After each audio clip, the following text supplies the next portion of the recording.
গাড়িটা ঘুরিয়ে রাখ, আমি আসছি।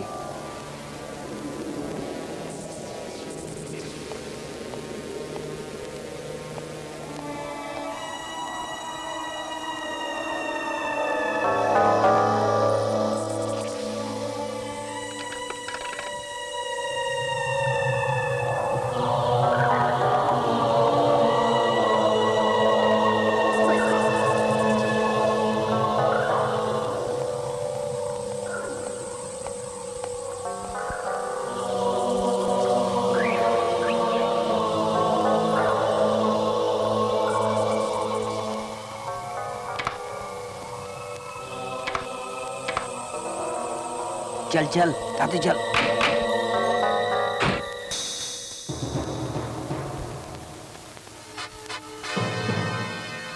কিরে শামশের, পারবি তো? জীবন ভর আপনার হুকুম মেনেছি কর্তা। তাহলে না, আসলে ওইটুকু শিশু, তাও আবার আপনার বোনের ছেলে। বাবু নিয়ে এসছি।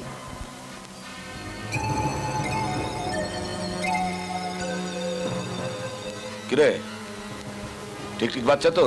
একদম স্যার, চাকতি আছে, পরে হাসপাতালের খাতায় মিলিয়ে নেবেন স্যার। শামশের, তুই যদি না পারিস তাহলে ওদেরকেই বলি, মানে কাজটা তো আমায় করতেই হবে। ঠিক আছে, ও যখন পারবে না তোরা ওই বাচ্চাটাকে নদীর জলে ছুঁড়ে ফেলে দে, এর জন্য আলাদা টাকা পাবি। এই শালা দে, রুটি রোজগারে হাত দিচ্ছিস? ঠিক আছে কর্তা।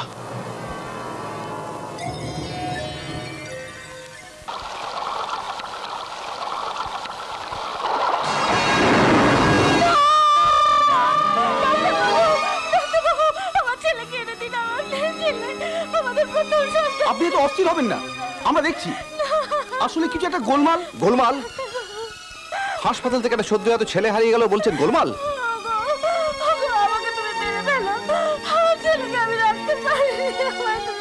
ডাক্তারবাবু, ডাক্তারবাবু এখন বলুন আমরা কি করবো, বলুন।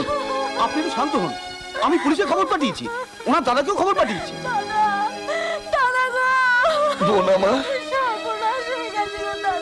না, কিচ্ছু চিন্তা করিস না, কিচ্ছু চিন্তা করিস না, আমি তো এসে গেছি, সব ঠিক হয়ে যাবে। হ্যাঁ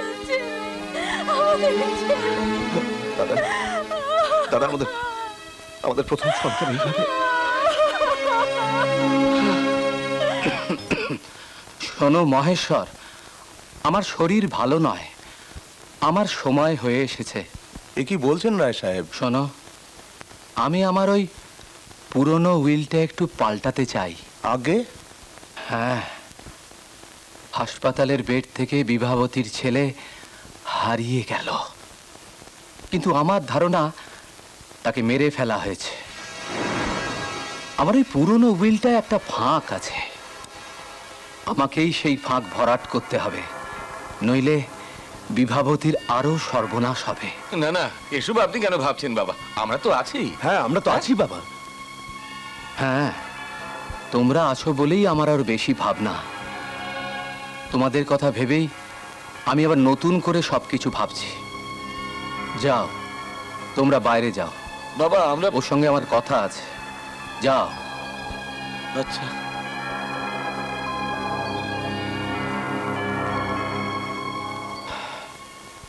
শোনো মহেশ্বর। হ্যাঁ বলুন। আমার 3 ছেলে 1 মেয়ে, কিন্তু বিভাবতী আমার পালিতা কন্যা। হ্যাঁ, ও আমার স্ত্রীর সন্তান নয়। এক দৈব দুর্ঘটনায় বিভাবতীর বাবা মা, মানে আমার দাদা বৌদি, ওর 1 বছর বয়সেই হঠাৎ মারা যান। হ্যাঁ, আর সেই থেকে বিভাবতী আমাকেই তার বাবা বলে জানে। এই যে বিশাল বিষয় সম্পত্তি যা আমি এতদিন রক্ষা করেছি, এসবই আমার দাদার। এর আসল উত্তরাধিকারী বিভাবতী বা তার ছেলে মেয়েরা, যারা এই পৃথিবীতে আসবে। তুমি গিয়েছিলে মন্দিরে? হ্যাঁ, গিয়ে জোড়া মানত করে এসেছি। কেন গো? দুশ্চিন্তায়। তার এমনি খেলা। একই সময় তোমার আর বিভার দিন ঠিক করে রেখেছেন। ডাক্তারবাবু বলেছেন তোমাদের নাকি একই সময় একটু আগে পেছনে বাচ্চা হবে। তোমাকে বললাম এবার ঠাকুরজিকে এখানে এনে রাখো। কি করব, ও স্বামীর মত নেই, ও শ্বশুর বাড়ির সাহায্যই নেবে না। আগের বার এমন একটা ঘটনা ঘটে গেল। সত্যি 5 বছর হতে চললো, ওইটুকু একটা বাচ্চা হাসপাতালে বেড থেকে হারিয়ে গেল, কোনো হদিশই পাওয়া গেল না। এসব অলক্ষণী কথার মনে না তো, আর ওকেও মনে করিও না। না না, তুমি তৈরি হয়ে না। ডাক্তারবাবু বলেছেন যে তোমাকে আজই হাসপাতালে ভর্তি করতে, আর ওদিকে সোমেন্দ্রবাবুকেও বলেছেন বিভাকে ভর্তি করতে। সে নিশ্চয়ই করবে। আজ থেকে 5 বছর আগেকার কথা মনে আছে শামশের? হ্যাঁ বাবু। শোন, আবার তাহলে কি বলছেন? এবার তো শুনলাম গিন্ডি মার, মানে মানে আপনার নিজের। যা শুনেছিস ঠিক শুনেছিস, তবে সেটাই পুরো নয়। একই সঙ্গে আগে পেছনে আবার বিভাবতীর বাচ্চা হবে। এতদিন অপেক্ষা করেছি বাবার উইলটা জানার জন্য, কিন্তু মহেশ উকিল তো জানাবে না। বাবাও মারা গেছে, আর ওই শালা উকিলকে ছেড়ে দেবে? আমিও তাই যা ভাবার ভেবে নিয়েছি। শোন, আজ এখনই হাসপাতালে বিভা ভর্তি হবে। আমি কায়দা করে আমার চেনা গাড়ি পাঠিয়েছি। বিভা আসবে, সোমেন্দ্র, বিভাবতী আর ওর পেটের বাচ্চাটাকে একসঙ্গে শেষ করে দেবে। না বাবু, আমি পারবো না, আমি পারবো না। শামশের! বাবু, যা, পুরো লোড করা মাল আছে। আগে শামশেরকে সাবার কর, তারপর রাস্তায় যেরকম ছক আছে সব কটা লাশ একসঙ্গে নদীতে ভাসিয়ে দিবি। যা। ঠিক আছে বাবু।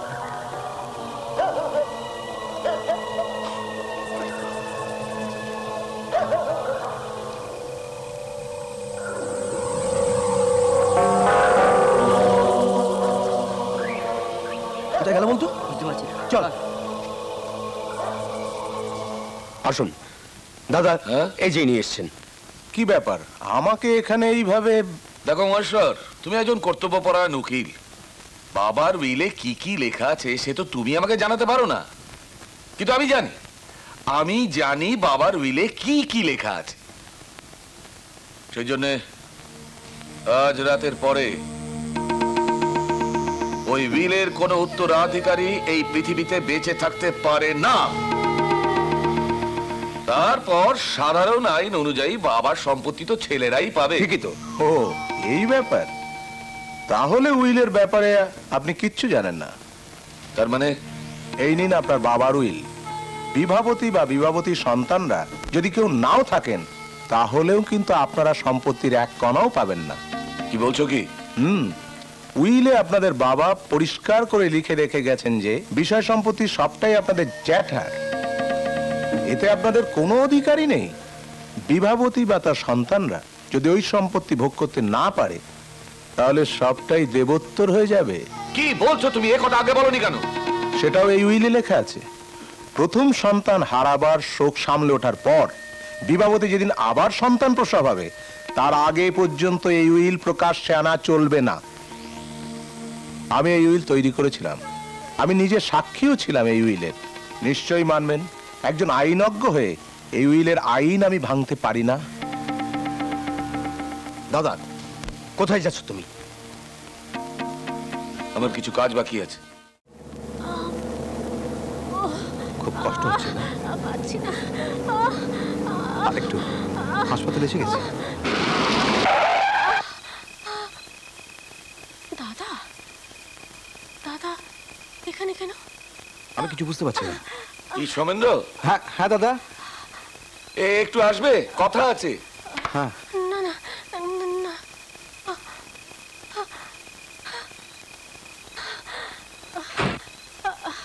দাদা, বিভার শরীর খুব খারাপ। কিছু ভেবো না সোমেন্দ্র, বিভার বাচ্চা বাঁচবে, এবারে বাঁচবে, আমার দরকারই বাঁচবে, তাতে আমার সুবিধা হবে। কিন্তু তুমি এই পৃথিবীতে বেঁচে থাকলে যে আমার অসুবিধা হবে। দাদা,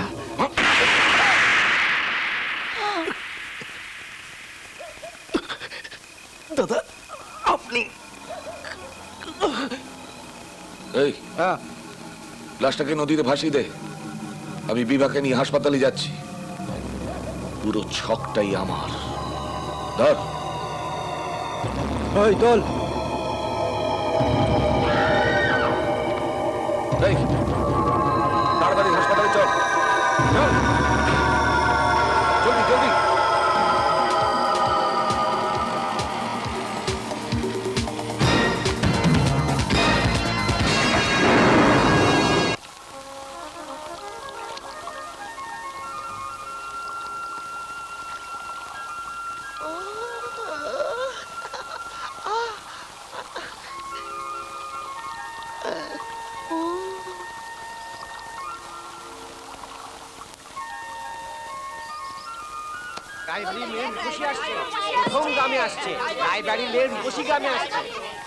সাবধানে নাম। আয়। বাপি, থাক মা, থাক থাক থাক। কাকু কেমন আছো? ভালো, তুই কেমন আছিস? ভালো। দাদা হ্যাঁ? 1 মিনিট। এই মাথা নামা, নামা নামা বলছি। কেন, কি হয়েছে? আমাদের মেয়ের দিকে একদম তাকাবি না। আরেকটা কথা মনে রাখ, আজ থেকে এই পথ দিয়ে তোদের যাওয়া আসা একদম বন্ধ। এই বাংলা কথা বুঝেছিস? আর শুনে রাখ, ওই যে ওপরের রাস্তা দেখছিস, ওখানে বাঁশের বেড়া দেওয়া রয়েছে। ওই পথ দিয়ে তোরা যাবি না, ওখান দিয়ে শুধু আমাদের মেয়ে যাতায়াত করবে। ওই যে অর্জুন দা নৌকা আসছে। অর্জুন দা, অর্জুন দা। এই অর্জুন, নৌকা বেরোবে না এখানে, পালা এখান থেকে, অন্যদিকে যা। কথাটা মনে থাকে জানো। চলো দাদা। হুম। আরেকটা কথা, অর্জুনের নৌকা যেন এই ঘাটে না ভেড়ে। চলো দাদা, এসো। আয়। ঘটে না ভরে। ওই শুভ, ঠিক মতো নৌকা লাগা, ঘাট এসে গেছে। তুই রূপসী কি হয়েছিস রে? চলুন দা, ও কলেজে যাবে, আমি বই খাতা নিয়ে ওর সঙ্গে যাবো, আসবো। তুই শাড়ি পরবি? দুষ্টু কোথাকার। চলো ভাই চলো, তাড়াতাড়ি করো, আবার আওয়াজ যেতে হবে। চলো চলো। ঠাকুর দেখো অর্জুন দার নৌকো যেন ঠিক মতো চলে। চলবে চলবে, তোর অর্জুন দার 2 পয়সা কামাই হবে, তারপর ঘর দোর সাজিয়ে তোকে চাঁদনার তলায় নিয়ে যাবে। বাবা, এ তোমরা কি শুরু করলে? এ তো সবে শুরু, এরপর তো আসল শুরু। That's fine, কিন্তু সেটা কিরকম? সেটা হচ্ছে আমরা আমাদের মেয়েকে আদর করব, ভালোবাসবো। একদিন পরে তুই গ্রামে ফিরে এসেছিস। ফিরে এসেছি মানে? আমাকে এখান থেকে কলেজ করতে হবে? ইম্পসিবল। কেন? আলাদা নৌকোতে নদী পার হবি, ওপারে ভাড়া গাড়ি থাকবে, অসুবিধাটা কি? ওসব এখন থাক না, এই তো সবে এলো। ওসব পরে দেখা যাবে। না, আমি এখানে থাকবো না, কিছুতেই না। সে হবে খন, এখন আয় তো, হাত মুখ ধুয়ে নে, তারপর তোর ঘরে চল। চলো।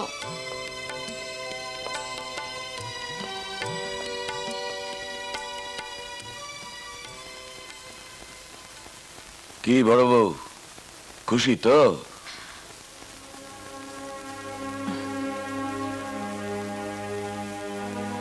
পারবে তো বাগে আনতে? পারতেই হবে। দেখো কি হয়। ঠিকই হবে। ওর গার্জেনকে, ও নিজে না আমরা। এসো বৌদি, এসো।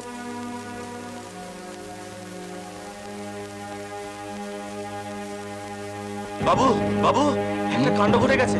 একটা জিপ গাড়ি এসে সমস্ত ব্যাটারি ভেঙে দিয়েছে। মনে হয় ওটা অ্যান্টনি সাহেবের গাড়ি।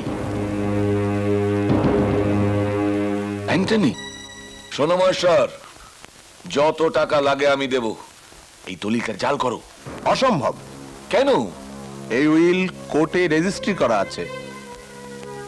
এই উইলে লেখা আছে বিবাবতীর মেয়েকে আপনাদের লালন পালন করতে হবে। হ্যাঁ, আমরা তো করছি। ওর পড়াশুনো ও যত দূর করতে চায় করবে। হ্যাঁ, ও তো লেখাপড়া করছে, এমএ পড়ছে। ওকে ওর পছন্দ মতো ছেলের সঙ্গে বিয়ে দিতে হবে। দেখো, এই ব্যাপারে আমাদের একটু মানে কে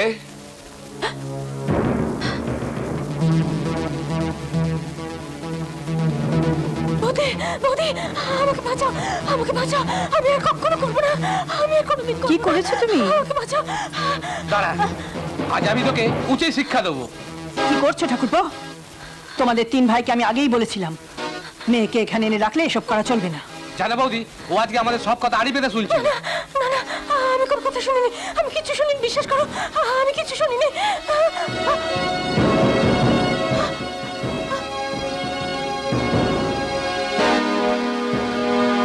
কি ব্যাপারটা কি? ওগো ওগো, আমার যে পাপ হচ্ছে গো। বাপ শুধু একা তোমার হচ্ছে না, আমাদেরও হচ্ছে। কিন্তু কিন্তু তোমাদের সঙ্গে আমি কেন? কেন নয়? তোমরা যা করছো তার লোভে। তা আমার তো সেই লোভ নেই।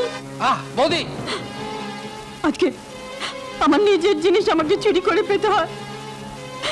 আমার নিজের জিনিস আমি চুরি করি। ব্যাস ব্যাস ব্যাস ব্যাস, আমি মা হয়ে বিবার কাছ থেকে সেই মাছ। চুপ চুপ চুপ চুপ, একদম চুপ। কি রে ভাই, এখনো পড়ছিস যে? কাজে যাবি না? দেরি হয়ে গেল তো। এই রে, আসলে বই পড়লে মনটা খুব ভালো থাকে জানিস। আর তারপর তো সারাদিন ধরে হেইয়ো হেইয়ো করে নৌকো টানা আছেই। নৌকা টানা নয়, বল কপাল টানা। নাহলে আজ লেখাপড়া শিখেও তোকে আজ মাঝের কাজ করতে হয়। যাকে আজকে রুটি তরকারি দিলাম। কি বলছিস তুই? মাঝির কাজ করি তো কি হয়েছে? ইজ্জত নিয়ে করি। দৌড়ে দৌড়ে ঘুরে চাকরি পাইনি, না খেতে পেয়ে মরতে বসছিলাম, তখন এই অ্যান্টনি সাহেব আমাকে নৌকো করে দিয়েছিল, থাকার জন্য আস্তানা করে দিয়েছিল। নে, এটা তুই ধর। তুই ওসব নিয়ে ভাবিস না দিদি। আর তাছাড়া তুই ভুলে গেছিস চাকরি পেতে গেলে কি দাম দিতে হতো? তুই কি করে ভুলে গেলি দিদি? হ্যাঁ মা, আমি আসছি। দেরি করিস না জানো? না মা। তুই ভুলে গেলি কি করে দিদি? চাকরি পেতে গেলে কি দাম দিতে হতো? তুই ভুলে গেলি কি করে দিদি? চাকরি পেতে গেলে কি দাম দিতে হতো? অর্জুন, অর্জুন বাড়ি আছো নাকি? কে? এমএলএ বাবু, আসুন আসুন, কি সৌভাগ্য আমাদের, বসুন। না না, বসতে আসিনি, আমি এই পথ দিয়ে যাচ্ছিলাম, ভাবলাম অর্জুনকে একটু হাত পেরে যাই। ওই চাকরিটার ব্যাপারে একটু কথা বলবো ভাবছিলাম। ওহো, কিন্তু ভাই যে এখনো ফেরেনি। আসলে কি জানো, আমি ভেবেছি ওকে একটা চাকরি করে দেব, কিন্তু এবার ভোটে ওকে আমার হয়ে খাটতে হবে। ও শোনো, লেখাপড়া যারা ভালো ছেলে হিসাবে অর্জুনের এই গায়ে একটা সুনাম আছে, আর ওকে আমার দলে পেলে আমার অনেক লাভ হবে। আর তাছাড়া ও আমার দলে এলে কেন লাভ হবে জানো? অ্যান্টনি সাহেবকে আমি এড়িয়ে চলতে পারবো, কারণ আমি জেনেছি অ্যান্টনি সাহেব অর্জুনকে খুব ভালোবাসে। এক ঢিলে কটা পাখি মারার গল্প আছে জানো? দুটো। আর আমি একটা পাখি বেশি চাই, আমি 3টে পাখি মারতে চাই। আমার এই 3 নম্বর পাখিটি কে বলো তো? আমি কি করে জানবো? আর আমি যদি বলি আমার 3 নম্বর পাখি হচ্ছ তুমি? এমএলএ সাহেব, অ্যান্টনি,